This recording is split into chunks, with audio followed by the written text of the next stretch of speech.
ಎಲ್ರಿಗೂ ನಮಸ್ಕಾರ. ಇವತ್ತಿನ ನನ್ನ topic hormonal imbalance and hormonal ಇಂಬ್ಯಾಲೆನ್ಸ್ನ ಕಾರಣಗಳೇನು, ಹಾರ್ಮೋನಲ್ ಇಂಬ್ಯಾಲೆನ್ಸ್ ಇತ್ತು ಅಂತಂತಂದರೆ ಏನೆಲ್ಲ ಸಿಂಪ್ಟಮ್ಸ್ ಇರುತ್ತೆ, ಏನೆಲ್ಲ ಪ್ರಾಬ್ಲಮ್ಗಳು ನಿಮಗಾಗುತ್ತೆ, ಆ್ಯಂಡ್ ಈ ಹಾರ್ಮೋನಲ್ ಇಂಬ್ಯಾಲೆನ್ಸ್ನ ಕರೆಕ್ಟ್ ಮಾಡ್ಕೊಳ್ಳೋದಕ್ಕೆ ಏನೆಲ್ಲ ಮಾಡಬೇಕು ಅನ್ನೋದು ಈ ವಿಡಿಯೋನಲ್ಲಿ ತಿಳ್ಕೊಳ್ಳೋಣ ಬನ್ನಿ.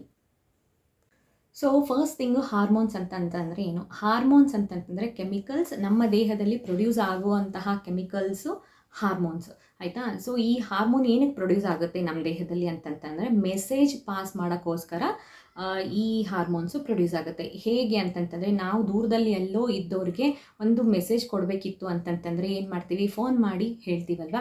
ಸೊ ಅದೇ ಥರ ನಮ್ಮ ದೇಹದಲ್ಲಿ ಇಲ್ಲಿ ಮೆಸೇಜ್ ರೆಡಿಯಾಗಿದೆ, ಆದರೆ ಇಲ್ಲಿ ರೆಡಿ ಆಗಿರೋ ಮೆಸೇಜ್ನ ನಾನು ಕಾಲಿನವರೆಗೂ ಅದನ್ನು ಕಳಿಸ್ಬೇಕು ಅಂತಂತಂದರೆ ಹೇಗೆ ಮಾಡೋದು? ಆ ಕಾಲನ್ನು ಎತ್ಬಿಟ್ಟು ಹಿಂಗೆ ತಲೆಗೆ ಇಟ್ಕೊಂಡ್ಬಿಟ್ರೆ ಮೆಸೇಜ್ ಪಾಸ್ ಆಗುತ್ತಾ? ಕಾಲಿಂದ ತಲೆಗೆ, ತಲೆಯಿಂದ ಕಾಲಿಗೆ? ಇಲ್ಲ ಅಲ್ವಾ? ಸೊ ಏನು ಮಾಡುತ್ತೆ, ಆ ಮೆಸೇಜ್ನ ಬ್ರೈನ್ ಏನು ಮಾಡುತ್ತೆ, ಕೆಮಿಕಲ್ಸ್ ಥ್ರೂ ಕಾಲಿಗೆ ಕಳಿಸುತ್ತೆ, ನೀನು ಈ ಕೆಲಸ ಮಾಡು ಅಂತ, ಆಯಿತಾ? ಸೊ ಅದೇ ಹಾರ್ಮೋನ್ ಮಾಡೋ ಅಂಥದ್ದು. ಸೊ ನಮ್ಮ ದೇಹದಲ್ಲಿ ಕೆಲವೊಂದಿಷ್ಟು ಕೆಲಸಗಳು ನಡಿಬೇಕು ಅಂತಂತಂದರೆ ಹಾರ್ಮೋನ್ಗಳ ಪ್ರಾಮುಖ್ಯತೆ ತುಂಬ ಇದೆ, ಆಯಿತಾ? ಸೊ ಅದೇ ಥರ ಈ ಹಾರ್ಮೋನ್ಸು ಎಷ್ಟು ಪ್ರೊಡ್ಯೂಸ್ ಆಗಬೇಕು, ಯಾವ ಲೆವೆಲಲ್ಲಿ ಪ್ರೊಡ್ಯೂಸ್ ಆಗಬೇಕು ಅಷ್ಟೇ ಲೆವೆಲಲ್ಲಿ ಪ್ರೊಡ್ಯೂಸ್ ಆದರೆ ಮಾತ್ರ ಮೆಸೇಜು ಕರೆಕ್ಟಾಗಿ ಹೋಗಿ ಪಾಸ್ ಆಗುತ್ತೆ. ಅದೇ ಏನಾದರೂ ಜಾಸ್ತಿ ಪ್ರೊಡ್ಯೂಸ್ ಆಯಿತು ಅಥವಾ ಕಮ್ಮಿ ಪ್ರೊಡ್ಯೂಸ್ ಆಯಿತು ಅಂತಂತಂದರೆ ಮೆಸೇಜ್ ಕರೆಕ್ಟಾಗಿ ಡೆಲಿವರ್ ಆಗೋದಿಲ್ಲ. ಯಾವಾಗ ಮೆಸೇಜ್ ಕರೆಕ್ಟಾಗಿ ಡೆಲಿವರ್ ಆಗಲ್ಲ, ಆಗಬೇಕಾದಂತಹ ಕೆಲಸ ಸರಿಯಾಗಿ ಆಗೋದಿಲ್ಲ.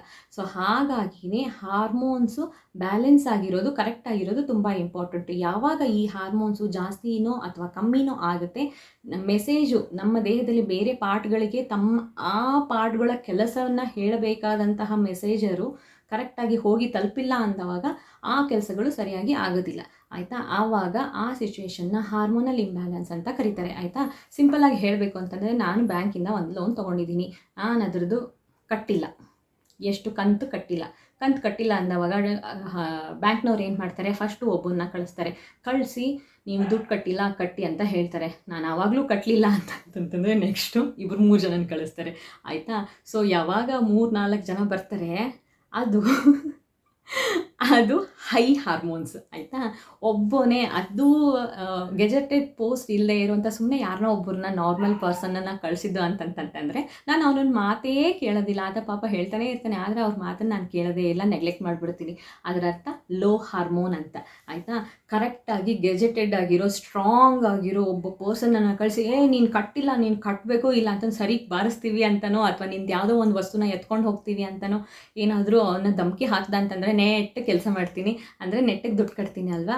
ಸೊ ಅದೇ ಥರ ಹಾರ್ಮೋನ್ ಕರೆಕ್ಟಾಗಿ ಬಂದು ಹೇಳ್ತು ಅಂತಂತಂದರೆ ನಮ್ಮ ಲೈಕ್ ರಿಪ್ರೊಡಕ್ಟಿವ್ ಆರ್ಗನ್ಸಲ್ಲಿ ಓವರಿ ತೊಗೊಳ್ಳಿ, ಓವರಿಗೆ ಬಂದು ಹೇಳಿದ ತಕ್ಷಣ ಆಯಿತು ಮಗ ನಾನು ಕೆಲಸ ಮಾಡ್ತೀನಿ ಅಂತ ಓವಲೇಷನ್ ಆಗುತ್ತೆ, ಆಯಿತಾ? ಸಪೋಸ್ ಏನಾದರೂ ಲುಟ್ನೈಸಿಂಗ್ ಹಾರ್ಮೋನ್ ಕಮ್ಮಿ ಬಂದು ನಿನ್ನ ಕೆಲಸ ನೀನು ಮಾಡು ಅಂತಂದವಾಗ ಈ ಓವರಿ ಮಾತೇ ಕೇಳಲ್ಲ. ಹಾಗಾಗಿ ಜಾಸ್ತಿ ಬಂತಂತಂದ್ರೂ ಕೇಳಲ್ಲ.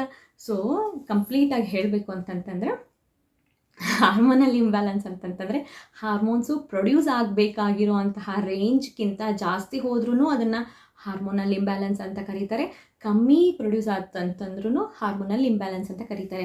ಒಂದು ಸತಿ ಒಂದು ಹಾರ್ಮೋನ್ ಹೆಚ್ಚು ಕಮ್ಮಿ ಆಯಿತು ಅಂತಂತಂದರೆ ಅದರ ಜೊತೆಗೆ ಲಿಂಕ್ ಆಗಿರುವಂತಹ ಅಷ್ಟು ಹಾರ್ಮೋನ್ಸು ವೇರಿಯೇಷನ್ ಆಗೋಗುತ್ತೆ, ಆಯಿತಾ? ಅಂತಂದರೆ ಇಲ್ಲಿ 10 ಬಂತು ಅಂತಂತಂದರೆ ಇಲ್ಲೂ ಕೂಡ 10 ಬರಬೇಕು ಅನ್ನೋದಿರುತ್ತೆ. ಸಪೋಸ್ ಇಲ್ಲಿ ಏನಾದರೂ 5 ಬಂತು ಅಂತಂತಂದರೆ ಇಲ್ಲಿ 5 ಪ್ರೊಡ್ಯೂಸ್ ಆಗುತ್ತೆ, 5 ಯೂನಿಟ್ ಪ್ರೊಡ್ಯೂಸ್ ಆಗುತ್ತೆ. ಇಲ್ಲೂ ಕಮ್ಮಿ ಪ್ರೊಡ್ಯೂಸ್ ಆಯಿತು, ಇಲ್ಲೂ ಕಮ್ಮಿ ಪ್ರೊಡ್ಯೂಸ್ ಆಗುತ್ತೆ, ಆಯಿತಾ? ಸೊ ಈ ಥರ ಹಾರ್ಮೋನಲ್ ಇಂಬ್ಯಾಲೆನ್ಸು ಕಂಪ್ಲೀಟಾಗಿ ಒಂದಕ್ಕೊಂದು ಸಂಬಂಧ ಇಟ್ಕೊಂಡಿರುತ್ತವೆ ಪ್ರತಿಯೊಂದು ಹಾರ್ಮೋನ್ಸು, ಆಯಿತಾ? ಸೊ ಹಾಗಾಗಿ ಪ್ರತಿಯೊಂದು ಹಾರ್ಮೋನೂ ಕೂಡ ತುಂಬ ಇಂಪಾರ್ಟೆಂಟ್. ಸೊ ಈ ಹಾರ್ಮೋನ್ಸು ಕೆಮಿಕಲ್ಸ್ ಅಂತ ಹೇಳಿದೆ ನಮ್ಮ ದೇಹದಲ್ಲಿ ತಯಾರಾಗುತ್ತೆ ಅಂತಂತ ಹೇಳಿದೆ. ಆನ್ ವಾಟ್ ಬೇಸಿಸ್ ಇವೆಲ್ಲ ತಯಾರಾಗುತ್ತೆ? ಯಾವ್ಯಾವ ಹಾರ್ಮೋನು ಇಷ್ಟಿಷ್ಟೇ ಪ್ರಮಾಣದಲ್ಲಿ ತಯಾರಾಗಬೇಕು, ಹೀಗೆ ಹೋಗಬೇಕು, ಈ ಪರ್ಟಿಕ್ಯುಲರ್ ಕೆಲಸನೇ ಈ ಹಾರ್ಮೋನಿಗೆ ಅಸೈನ್ ಮಾಡಿರೋದು.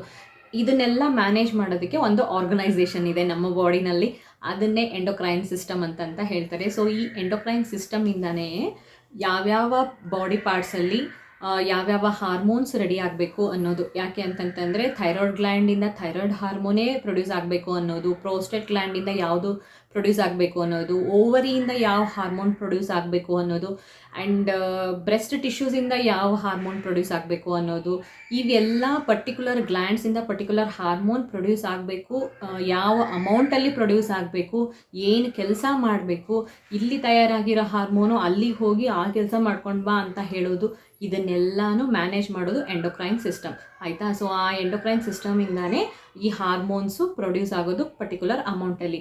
ಯಾವಾಗ ಈ ಎಂಡೋಕ್ರೈನ್ ಸಿಸ್ಟಮು ಅಫೆಕ್ಟ್ ಆಗುತ್ತೆ ಆವಾಗ ಹಾರ್ಮೋನಲ್ ಇಂಬ್ಯಾಲೆನ್ಸ್ ಉಂಟಾಗುತ್ತೆ ನಮ್ಮ ದೇಹದಲ್ಲಿ. ಓಕೆ, ನೆಕ್ಸ್ಟ್ ಇದರಲ್ಲಿ ಕಾಸಸ್ ಫಾರ್ ಹಾರ್ಮೋನಲ್ ಇಂಬ್ಯಾಲೆನ್ಸ್. ಈ ಕೆಮಿಕಲ್ಸು ಹೆಚ್ಚು ಕಮ್ಮಿ ಪ್ರೊಡ್ಯೂಸ್ ಆಗೋದಕ್ಕೆ ಕಾರಣ ಏನು ಅಂತಂತಂದರೆ, ಫಸ್ಟ್ ಥಿಂಗು ಏಜ್ ಜಾಸ್ತಿ ಆಗ್ತಾ ಹೋದಂಗೆ ಈ ಕೆಲವೊಂದಿಷ್ಟು ಹಾರ್ಮೋನ್ಸು ಕಮ್ಮಿ ಪ್ರೊಡ್ಯೂಸ್ ಆಗ್ತಾ ಹೋಗುತ್ತೆ. ಲೈಕ್ ಪ್ರೊಜೆಸ್ಟ್ರಾನ್ ಹಾರ್ಮೋನ್, ಇನ್ನು ಜಾಸ್ತಿ ಏಜ್ ಆಗ್ತಾ ಹೋದಂಗೆ ಈ ಪ್ರೊಜೆಸ್ಟ್ರಾನ್ ಹಾರ್ಮೋನು ಕಮ್ಮಿ ಪ್ರೊಡ್ಯೂಸ್ ಆಗ್ತಾ ಹೋಗುತ್ತೆ. So which is not useful ಆಯಿತಾ. ನಮಗೆ ನೆಕ್ಸ್ಟು ಫರ್ಟೈಲ್ ಪೀರಿಯಡಲ್ಲಿ ಮಾತ್ರ ನಮಗೆ ಈ ಪ್ರೊಜೆಸ್ಟ್ರಾನ್ ಹಾರ್ಮೋನು ಇಂಪಾರ್ಟೆಂಟ್. ಅದಾದಮೇಲೆ ನಾಟ್ ಸೊ ಇಂಪಾರ್ಟೆಂಟ್. ಆದರೆ ಹೆಣ್ಮಕ್ಳಿಗೆ ಬೇಕೇ ಬೇಕು ಪ್ರೊಜೆಸ್ಟ್ರಾನ್, ಇಲ್ಲ ಅಂತಲ್ಲ, ಬೇಕೇ ಬೇಕು. ಆದರೆ ಕನ್ಸೀವ್ ಆಗೋ ಟೈಮಿಗೆ ಬೇಕಾದಷ್ಟು ಎಷ್ಟು ಬೇಕಾಗಿರುತ್ತೆ ಅಷ್ಟು ಬೇಕಾಗಿಲ್ಲ ಅಂತ. ನೆಕ್ಸ್ಟ್ ಹಾರ್ಮೋನಲ್ ಇಂಬ್ಯಾಲೆನ್ಸ್ಗೆ ನೆಕ್ಸ್ಟ್ ರೀಸನ್ನು ಸರ್ಟನ್ ಮೆಡಿಸಿನ್ಸ್. ಕೆಲವೊಂದಿಷ್ಟು ಮೆಡಿಸಿನ್ ತೊಗೊಳ್ಳೋದ್ರಿಂದನೂ ಕೂಡ ಹಾರ್ಮೋನಲ್ ಇಂಬ್ಯಾಲೆನ್ಸ್ ಆಗುತ್ತೆ. ಲೈಕ್ ಕಾಂಟ್ರಸೆಪ್ಟಿವ್ ಪಿಲ್ಸ್ ಅಂತಂತಂದರೆ those are nothing but hormones. ಯಾವ ಹಾರ್ಮೋನು ನಾವು ಪ್ರೆಗ್ನೆಂಟ್ ಆಗದೇ ಇರೋ ಹಾಗೆ ತಡೆಯೋ ಅಂತಹ ಹಾರ್ಮೋನ್ಸ್ನೇ ಕಾಂಟ್ರಸೆಪ್ಟಿವ್ ಪಿಲ್ಸ್ ರೂಪದಲ್ಲಿ ಕೊಡೋದು ಆಯಿತಾ. ಸೊ ಹಾಗಾಗಿ ಅಂಥ ಕಾಂಟ್ರಸೆಪ್ಟಿವ್ ಪಿಲ್ಸ್ನ ನಾವು ತುಂಬ ಲಾಂಗ್ ಡ್ಯೂರೇಷನ್ವರೆಗೂ ತೊಗೊಳ್ಳೋದ್ರಿಂದ ಕೂಡ ನಮಗೆ ಹಾರ್ಮೋನಲ್ ಇಂಬ್ಯಾಲೆನ್ಸ್ ಆಗುತ್ತೆ. ಅದನ್ನು ಬಿಟ್ಟು ಕೆಲವೊಂದಿಷ್ಟು ಮೆಡಿಸಿನು ಲೈಕ್ ಡಿಸ್ಪರೆಂಟ್ ಮೆಡಿಸಿನ್ಸ್ ತೊಗೊಳ್ಳೋದ್ರಿಂದನೂ ಕೂಡ ಕೆಲವೊಂದಿಷ್ಟು ಹಾರ್ಮೋನ್ಸು ವೇರಿ ಆಗುತ್ತೆ. ಡಿಸ್ಪರೆಂಟ್ ಹಾರ್ಮೋನಿಂದ ಮೇಯ್ನಾಗಿ ವೇರಿ ಆಗುವಂಥದ್ದು ಪ್ರೊಲ್ಯಾಕ್ಟಿನ್ ಹಾರ್ಮೋನ್ ಆಯಿತಾ. ಸೊ ಈ ಪ್ರೊಲ್ಯಾಕ್ಟಿನ್ ಹಾರ್ಮೋನ್ ಬಗ್ಗೆ ಹಿಂದಿನ ವೀಡಿಯೋನಲ್ಲಿ ಹೇಳಿದ್ದೀನಿ, ನೋಡಿದ್ರೆ ಗೊತ್ತಾಗುತ್ತೆ ಆಯಿತಾ. ಸೊ ಹಾಗಾಗಿ ಕೆಲವೊಂದಿಷ್ಟು medicine and contraceptive pills for long duration ಕೂಡ ಹಾರ್ಮೋನಲ್ ಇಂಬ್ಯಾಲೆನ್ಸ್ಗೆ ಕಾರಣ ಆಗುತ್ತೆ. Next expose to some chemicals. ಯಾವುದೋ ಪರ್ಟಿಕ್ಯುಲರ್ ಕೆಮಿಕಲ್ಸ್ಗೆ ನಾವು ಎಕ್ಸ್ಪೋಸ್ ಆಗೋದ್ರಿಂದನೂ ಕೂಡ, ಅದನ್ನು ಇನ್ಹೇಲ್ ಮಾಡೋದ್ರಿಂದ ಕೂಡ ಹಾರ್ಮೋನಲ್ ಇಂಬ್ಯಾಲೆನ್ಸ್ ಆಗ್ಬೋದು. Next food allergies. ಯಾವುದೋ ಕೆಲವೊಂದಿಷ್ಟು ಜನಕ್ಕೆ ಬ್ರೊಕೊಲಿ ತಿಂದರೆ ಅಲರ್ಜಿ ಆಗ್ತಾ ಇರುತ್ತೆ, ಮಶ್ರೂಮ್ ತಿಂದರೆ ಅಲರ್ಜಿ ಆಗ್ತಾ ಇರುತ್ತೆ. ಸೊ ಈ ಥರ ಕೆಲವೊಂದಿಷ್ಟು ಫುಡ್ ಅಲರ್ಜಿಯಿಂದ ಕೂಡ ಹಾರ್ಮೋನಲ್ ಇಂಬ್ಯಾಲೆನ್ಸ್ ಆಗುತ್ತೆ. ನೆಕ್ಸ್ಟು ಒಬೆಸಿಟಿ ಅಂತಂತಂದರೆ ತುಂಬ ದಪ್ಪ ಇರೋದು ಅಂತಂದರೆ BMI ಕ್ಯಾಲ್ಕುಲೇಟ್ ಏನು ಮಾಡ್ತಾರಲ್ಲ ಅಂತಂದರೆ ಬಾಡಿ ಮಾಸ್ ಇಂಡೆಕ್ಸ್ ಕ್ಯಾಲ್ಕುಲೇಟ್ ಏನು ಮಾಡ್ತಾರಲ್ಲ, ಹೈಟ್ ಟು ವೇಟ್ ರೇಷೋ ಏನು ಕ್ಯಾಲ್ಕುಲೇಟ್ ಮಾಡ್ತಾರಲ್ಲ, ಆ ರೇಷೋ ಅದ್ರ ಮೂಲಕ ಒಬೆಸ್ ಇದ್ದಾರೋ ಅಥವಾ ನಾರ್ಮಲ್ ಇದ್ದಾರೋ ಅಥವಾ ಲೀನ್ ಇದ್ದಾರೋ ಅನ್ನೋದು ಡಿಪೆಂಡ್ ಆಗುತ್ತೆ ಆಯಿತಾ. ಸೊ ಒಬೆಸಿಟಿ ರೇಂಜಲ್ಲಿ ಬಂದ್ರಿ ಅಂತಂತಂದರೆ ಹಾರ್ಮೋನಲ್ ಇಂಬ್ಯಾಲೆನ್ಸ್ ಆಗುತ್ತೆ. ತುಂಬ ದಪ್ಪ ಇದ್ದವಾಗ ನಮ್ಮ ದೇಹದಲ್ಲಿ ನಡೆಯುವಂತಹ ಚಯಾಪಚಯ ಕ್ರಿಯೆಗಳು ಸರಿಯಾಗಿ ನಡೆಯೋದಿಲ್ಲ. ಸೊ ಹಾಗಾಗಿ ನಮ್ಮ ದೇಹದ ಎಲ್ಲ ಪಾರ್ಟ್ಗಳು ಸೋಂಬೇರಿ ಆಗಿಬಿಡ್ತವೆ. ಸೋಂಬೇರಿ ಆದವಾಗ ಮಾಡಬೇಕಾಗಿರೋ ಕೆಲಸಗಳನ್ನ ಮಾಡೋದಿಲ್ಲ. ಯಾವಾಗ ಮಾಡಬೇಕಾಗಿರೋ ಕೆಲಸಗಳನ್ನ ಮಾಡಲ್ಲ, ಆವಾಗ ಉಳಿದಿದ್ದೆಲ್ಲ ನಮ್ಮ ರಿಪ್ರೊಡಕ್ಷನ್ನೆಲ್ಲ ಗೋವಿಂದ ಆಗಿರ್ತವೆ ಅಷ್ಟೇ ಆಯಿತಾ. ನೆಕ್ಸ್ಟು PCOD ಅಂತಂತಂದರೆ ಪಾಲಿಸಿಸ್ಟಿಕ್ ಓವರಿಯನ್ ಡಿಸೀಸ್. ಓವರಿನಲ್ಲಿ ಏನದು ಫಾಲಿಕಲ್ಸು ರಿಲೀಸ್ ಆಗ್ದಿರ ನೆಟ್ಟಿಗೆ ರೌಂಡಾಗಿ ಕೂತ್ಕೊಂಡು ರೌಂಡ್ ಟೇಬಲ್ ಕಾನ್ಫರೆನ್ಸ್ ಮಾಡ್ತಿರುತ್ತವೆ. Because of which testosterone hormone ಜಾಸ್ತಿ ಪ್ರೊಡ್ಯೂಸ್ ಆಗುತ್ತೆ. ಸೊ ಈ ಟೆಸ್ಟೋಸ್ಟಿರಾನ್ ಹಾರ್ಮೋನ್ ಏನು ಮಾಡುತ್ತೆ, ಉಳಿದ ಎಲ್ಲ ಫರ್ಟಿಲಿಟಿ ಹಾರ್ಮೋನ್ಸ್ನ ಸಪ್ರೆಸ್ ಮಾಡಿ ಉಳಿದಿದ್ದು ನಮ್ಮ ನಾರ್ಮಲ್ ಕೆಲಸಗಳು ಏನಾಗಬೇಕು ಅದನ್ನು ಮಾಡದೇ ಇರೋಂಗೆ ತಡೆಯುತ್ತೆ. ಸೊ ದ್ಯಾಟ್ ಹಾರ್ಮೋನಲ್ ಇಂಬ್ಯಾಲೆನ್ಸ್ ಆಗುತ್ತೆ ಆಯಿತಾ. ಸ್ಟ್ರೆಸ್ಸಿಂದ ಅಂತೂ ತುಂಬ ಹಾರ್ಮೋನಲ್ ಇಂಬ್ಯಾಲೆನ್ಸ್ ಆಗುತ್ತೆ. ಸೊ ಹಾಗಾಗಿ ಇದು ಸ್ಟ್ರೆಸ್ ಅಂತಂತಂದರೆ ಫಿಸಿಕಲ್ ಸ್ಟ್ರೆಸ್ಸೂ ಆಗಿರಬಹುದು ಆ್ಯಂಡ್ ಮೆಂಟಲ್ ಸ್ಟ್ರೆಸ್ ಕೂಡ ಆಗಿರಬಹುದು. ಬೋತ್ ಎರಡರಿಂದನೂ ಕೂಡ ಹಾರ್ಮೋನಲ್ ಇಂಬ್ಯಾಲೆನ್ಸ್ ಆಗುತ್ತೆ. ನೆಕ್ಸ್ಟು ಥೈರಾಯ್ಡ್ ಡಿಸೀಸ್ ಅಂತಂದರೆ ಹೈಪೋಥೈರಾಯ್ಡಿಸಮ್ ಆಗಿರ್ಬೋದು ಅಥವಾ ಹೈಪರ್ ಥೈರಾಯ್ಡಿಸಮೂ ಆಗಿರ್ಬೋದು. ನನಗಿರೋದು ಹೈಪರ್ ಥೈರಾಯ್ಡಿಸಮ್, ನಿಮಗೇನಿದೆ ಅಂತ ಕಾಮೆಂಟ್ ಬಾಕ್ಸಲ್ಲಿ ತಿಳಿಸಿ ಆಯಿತಾ. ಸೊ ಈ ಹೈಪರ್ ಥೈರಾಯ್ಡಿಸಮ್ ಇತ್ತು ಅಂತಂದ್ರೂ ಕೂಡ ನಮ್ಮ ನಾರ್ಮಲ್ ಮೆಟಬಾಲಿಸಮ್ ರೇಟು ಸ್ಪೀಡು ಎಲ್ಲ ವೇರಿ ಆಗುತ್ತೆ ಆ್ಯಂಡ್ ಇರ್ರೆಗ್ಯುಲರ್ ಪೀರಿಯಡ್ಸು ಓವ್ಯುಲೇಷನ್ ಕೂಡ ಆಗುತ್ತೆ ಆ್ಯಂಡ್ ಹಾರ್ಮೋನಲ್ ಇಂಬ್ಯಾಲೆನ್ಸ್ ಕೂಡ ಆಗುತ್ತೆ. Next exercise R lack of exercise ಮಾಡದೇ ಇರುವಂಥದ್ದು ಲೇಸಿಯಾಗಿ ಯಾವಾಗ ನೋಡಿದ್ರೂ ಕೂತ್ಕೊಂಡೇ ಇರುವಂಥದ್ದು, ಫಿಸಿಕಲ್ ಆ್ಯಕ್ಟಿವಿಟಿ ಇಲ್ಲದೇ ಇರುವಂತಹದ್ರಿಂದನೂ ಕೂಡ ಹಾರ್ಮೋನಲ್ ಇಂಬ್ಯಾಲೆನ್ಸ್ ಆಗುತ್ತೆ. ಅಥವಾ ಅದರದ್ದು ಅಪೋಸಿಟ್ ಏನು ಎಕ್ಸೆಸಿವ್ ಎಕ್ಸಸೈಸ್, ತುಂಬ ಜಾಸ್ತಿ ಎಕ್ಸಸೈಸ್ ಮಾಡೋದ್ರಿಂದನೂ ಕೂಡ ಹಾರ್ಮೋನಲ್ ಇಂಬ್ಯಾಲೆನ್ಸ್ ಆಗುತ್ತೆ. And eating disorder or unhealthy eating ಅಂತಂತಂದರೆ ತಿಂತಾನೇ ಇರೋದು, ಟಿ ವಿ ನೋಡ್ತಾನೋ ತಿನ್ನೋದು, ಏನಾದರೂ ಬರಿತಾ ಇದ್ರು ತಿನ್ನೋದು, ಓದ್ತಾ ಇರಬೇಕಾದ್ರೂ ತಿನ್ನೋದು, ಹೋಗ್ತಾ ಇರಬೇಕಾದ್ರೂ ತಿನ್ಬೋದು, ಬರ್ತಾ ಇರಬೇಕಾದ್ರೂ ತಿನ್ನೋದು, ಕುಂತ್ರೂ ತಿನ್ನೋದು, ನಿಂತ್ರೂ ತಿನ್ನೋದು, ಸುಮ್ಮನೆ ಅನ್ಹೆಲ್ದಿ ಫುಡ್ ಪ್ರಾಡಕ್ಟ್ಸ್ನ ತಿಂತಾನೇ ಇರೋದ್ರಿಂದನೂ ಕೂಡ ಹಾರ್ಮೋನಲ್ ಇಂಬ್ಯಾಲೆನ್ಸ್ ಆಗುತ್ತೆ. ಆ್ಯಂಡ್ ನೆಕ್ಸ್ಟು ಸ್ಲೀಪಿಂಗ್ ಇಶ್ಯೂಸ್, ಒಬ್ಬೊಬ್ಬರು ಮಲ್ಕೊಳ್ಳೋದೇ ಇಲ್ಲ ಆಯಿತಾ. ಸೊ ನೈಟೆಲ್ಲ ಲೇಟ್ ನೈಟ್ವರೆಗೂ ಟಿ ವಿ ನೋಡಿದೆ, ಮೊಬೈಲ್ ನೋಡಿದೆ, ಪಿಕ್ಚರ್ ನೋಡಿದೆ ಅಂತ ಮಾಡ್ಕೊಂಡಿರ್ತಾರಲ್ಲ, ಸೊ ಅಂಥವ್ರಿಗೂ ಕೂಡ ಹಾರ್ಮೋನಲ್ ಇಂಬ್ಯಾಲೆನ್ಸ್ ಆಗುತ್ತೆ. ನೆಕ್ಸ್ಟು ಥೈರಾಯ್ಡ್ ಇಂಬ್ಯಾಲೆನ್ಸ್, ಇದನ್ನು ನಾನು ಹೇಳಿದೆ ಆಲ್ರೆಡಿ, ಥೈರಾಯ್ಡ್ ಡಿಸೀಸ್ ಅಂತ ಹೇಳಿದ್ನಲ್ಲ, ಅದೇ thyroid imbalance. Next prolonged use of birth control pills, ಇದನ್ನು ಹೇಳಿದೆ. ನೆಕ್ಸ್ಟು ವಿಟಮಿನ್ ಡಿ ಡೆಫಿಷಿಯನ್ಸಿಯಿಂದನೂ ಕೂಡ ಹಾರ್ಮೋನಲ್ ಇಂಬ್ಯಾಲೆನ್ಸ್ ಆಗುತ್ತೆ ಆಯಿತಾ. ಸೊ ಹಾಗಾಗಿ ಈ ವಿಟಮಿನ್ ಡಿ ತುಂಬ ಇಂಪಾರ್ಟೆಂಟ್. ವಿಟಮಿನ್ ಡಿ ರಿಚ್ ಏನು ಹೇಳಿ, ಎಲ್ಲಿಂದ ನಿಮಗೆ ಹೇರಳವಾಗಿ ವಿಟಮಿನ್ ಡಿ ಸಿಗುತ್ತೆ ಅಂತ ಹೇಳಿ ನೋಡೋಣ. ಹೇಳಿದವ್ರಿಗೆ ಫಸ್ಟ್ ಪ್ರೈಸ್.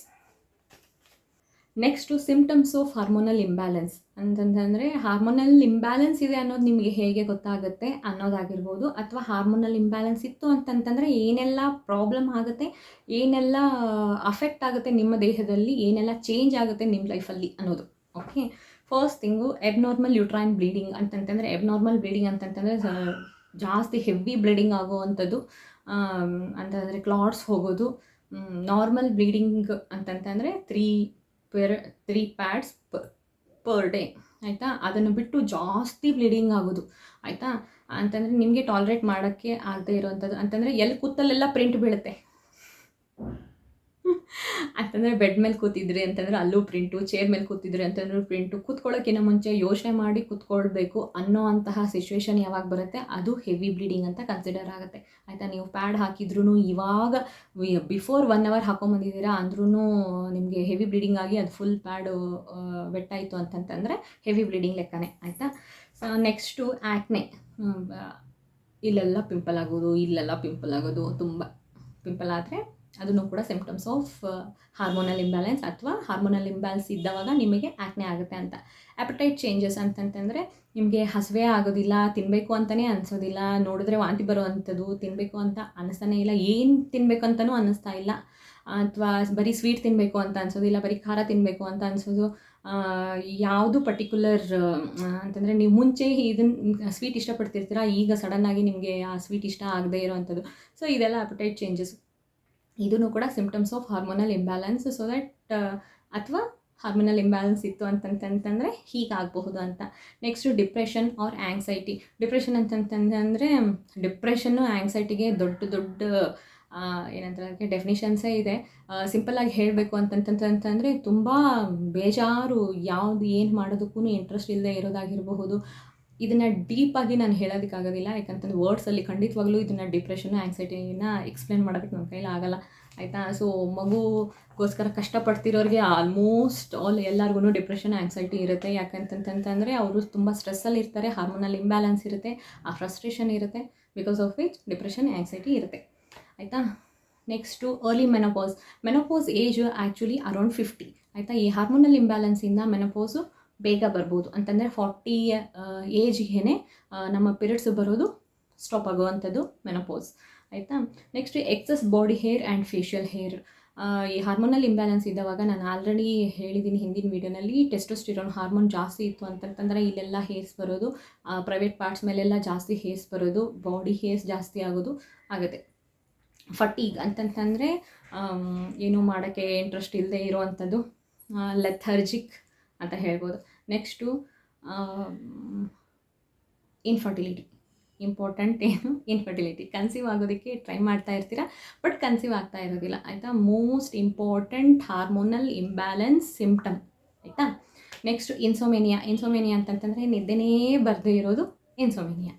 ಆ್ಯಂಡ್ ಲೋ ಲಿಬಿಡೋ ಅಂತಂತಂದರೆ ಇಂಟರ್ಕೋರ್ಸ್ ಮಾಡಬೇಕು ಅನ್ನೋ ಅಂತಹ ಇಚ್ಛೆ ಇಲ್ಲದೆ ಇರುವಂಥದ್ದು, ಹಸ್ಬೆಂಡ್ ಜೊತೆಗೆ ಇರಬೇಕು ಅನ್ನೋ ಅಂತಹ ಇಚ್ಛೆ ಕಮ್ಮಿ ಇರೋದೇ ಇಲ್ಲ ಆಯಿತಾ. ಮೂಡ್ ಸ್ವಿಂಗ್ಸ್, ಒಂದು ಸತಿ ಕೋಪ ನಾಗವಲ್ಲಿ ಟೈಪು ನಾಗವಲ್ಲಿ ಟೈಪ್ ಒಂದೇ ಸತಿ ಸಡನ್ನಾಗಿ ಕೋಪ, ಯಾವ ಮಾತಿಗೆ ಕೋಪ ಬರುತ್ತೆ ಅನ್ನೋದಾಗಲಿ, ಯಾವ ಮಾತಿಗೆ ಅಳು ಬರುತ್ತೆ ಅನ್ನೋದಾಗಲಿ, ಯಾವಾಗ ನಗ್ತೀವೋ ಯಾವಾಗ ಅಳ್ತೀವೋ ಅನ್ನೋದೇ ಪ್ರಿಡಿಕ್ಟ್ ಮಾಡದೇ ಇರುವಂತಹ ಸಿಚುವೇಶನ್.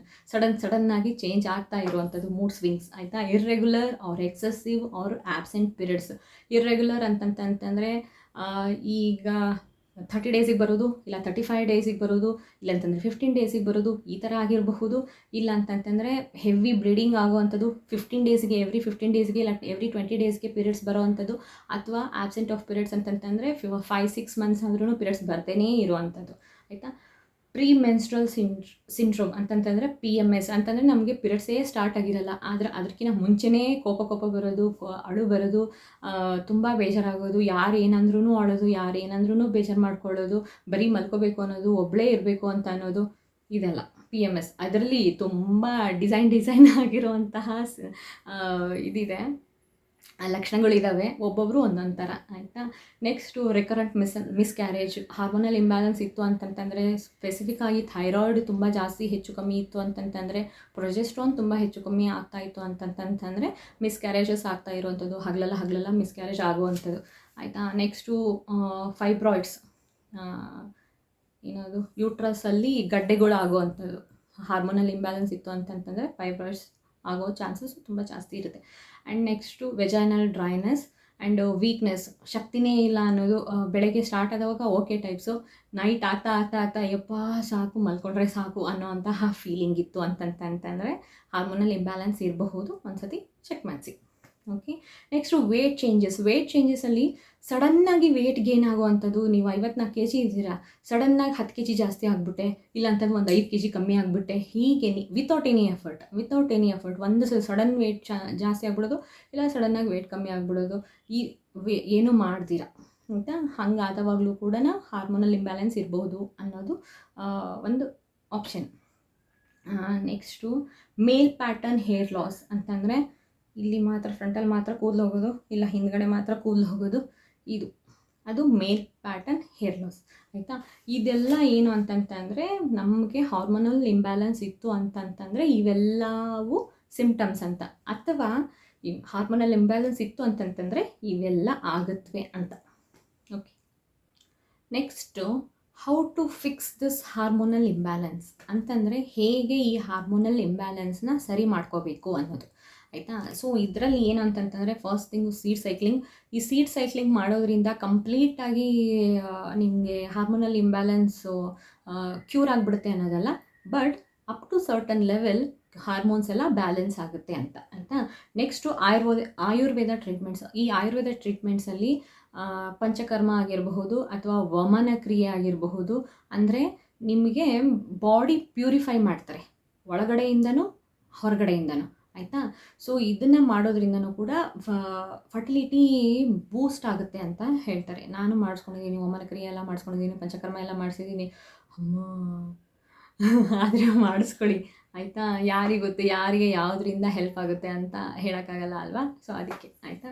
ನೆಕ್ಸ್ಟು ಯೋಗ, ಪ್ರಾಣಾಯಾಮ. ಯೋಗದ ಬಗ್ಗೆ ಅಂತೂ ನನ್ನ ವೀಡಿಯೋಸಲ್ಲಿ ನಾನು ಹೇಳಿದ್ದೀನಿ, ಆ್ಯಂಡ್ ಪ್ರಾಣಾಯಾಮನೂ ಆಯಿತು.